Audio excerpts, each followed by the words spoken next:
Hey everyone, this is Kevin from thechesswebsite.com, and today we're going to be looking at a cool little trap, the Magnus Smith trap. And it derives from the Fischer variation in the Sicilian defense. And since so many of you play the Sicilian defense or see the Sicilian defense on a very frequent basis, I want to go ahead and take a look at this trap, since I've seen it a few times and you may come across it a few times if you do play the Fischer variation. So it starts out with pawn to e4, pawn to c5, Sicilian defense, knight to f3, development move, bringing the knight to the center, controlling the center squares. And black's going to play d6, very common, pawn to d4, developing the pawn to a central square.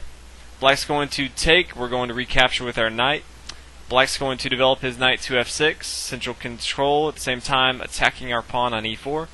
We're going to develop, at the same time, attack the center and defend our pawn on e4. Black's going to reciprocate and bring his knight to c6, attacking the center, and we're going to bring our bishop to c4. And this is the Fischer variation. This is kind of where I want to get into. And as you can see here, as many of you know if you've watched my videos, the f7 square is a huge weakness for black, especially early on when white's light square bishop can eye on it very easily, and it's not protected by much besides the black king. And so this is a very common variation that you will see in the Sicilian defense from white's side. And so black has two options, and one is the better move, and that's to bring his pawn to e6. Nice little move here. It's a little defensive and passive, but at the same time it pretty much blocks this bishop, this light square bishop, from white, and there's not much that he can do. The f7 square is going to be really hard for him to attack now with his light square bishop. But a lot of times, a lot of players in this variation tend to think that they need to bring their pawn to g6, and I've seen it quite a few times, about half and half. And a lot of players think that they need to fianchetto their bishop to g7 so that they can get more attacking on the center control and try to have a counterattack on the dark squares, eyeing from the g7 square with their dark square bishop. But this is going to be a mistake, and from here white can capture this this knight on c6, and black, after he recaptures, then white has the nice little move of playing pawn to e5, and this is really what I want to look at right here after pawn to e5. If black looks at it very quickly, if he tries to retake with his pawn, then white has a nice little tactic. He can play bishop takes on f7, and this king is forced to take this bishop on f7. He can't bring his king to d7 because our queen's here. And after he takes our bishop on f7, then we can bring in with our queen and take his queen. His queen was only defended by this king on e8, and once this king moves, we can now take on d8. So he can't take with his pawn, even though he would like to. And at the same time, we're attacking this knight here on f6. So his knight really has two moves where he can go. He can always bring it back to g8, but you never want to develop a piece and then bring it right back. You're going to lose a lot of momentum as far as tempo gaining, and white's going to have a huge developmental advantage. So he would like to bring it to either g4 or h5, and a lot of times you'll see h5. If he brings it to g4, it's going to be very hard for him. White can play the move pawn to e6, blocking off his defender, the bishop from c8. If he tries to take and we recapture, once he now captures, we can take with our queen. As you can see, the black king is completely unguarded. It doesn't matter which side he castles on, it's going to be very hard for him to stay protected. At the same time, white has a very good defense. He has three pawns. He can castle on the king side or the queen side. So this is going to be very good for white. He's going to have a pretty easy win, in my opinion.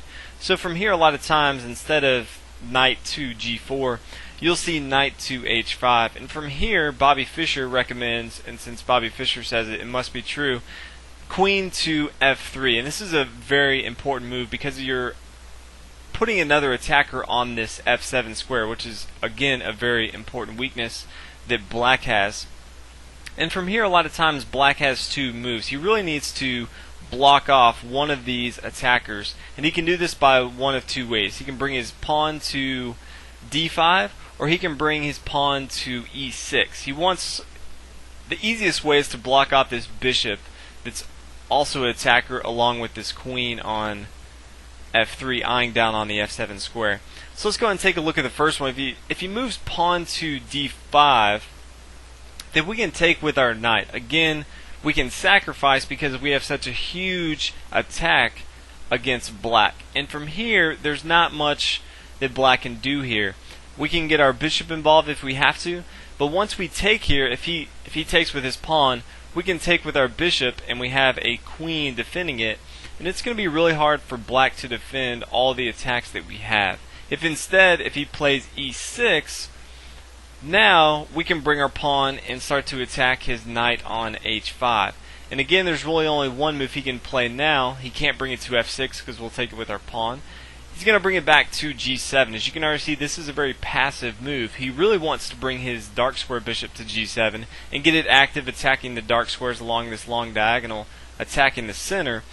But his dark square bishop is very passive now, and as many of you know, the dark square bishop for black is his most important bishop early on in the game, and right now he's not doing anything. So it's not always how many pieces you have, but how many active pieces you have in chess. So this is very important. If we can have a passive knight here on g7 blocking this dark square bishop, this is very good for us. And from here we can continue and bring our knight to e4, and this has a lot of problems for black. There's not much he can do here.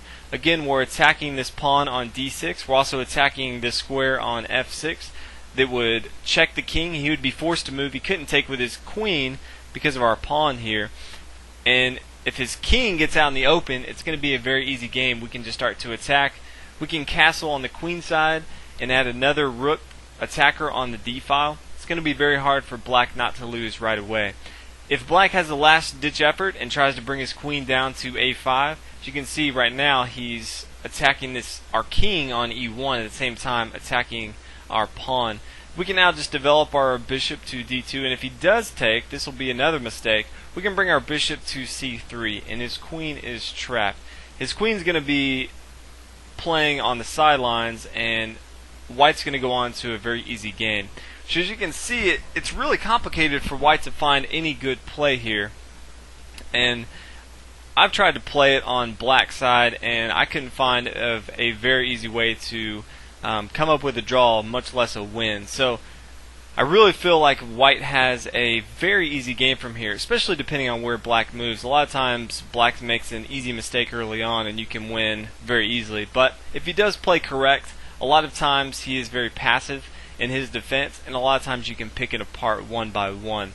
So this is the Magnus Smith trap. You'll see a lot. If you haven't tried out the Fischer variation in the Sicilian defense, definitely recommend trying it out. It is very good for white. It usually scores pretty good for white. Since the Sicilian, generally speaking, scores pretty well for black. You definitely want to try it out. And again, if they do play that pawn to g6, that's going to be the huge mistake there. So hope you guys enjoyed this video on the Magnus Smith trap. If you haven't already, please subscribe, and hope you guys enjoy the video. I'll see you guys next time. Thanks for watching.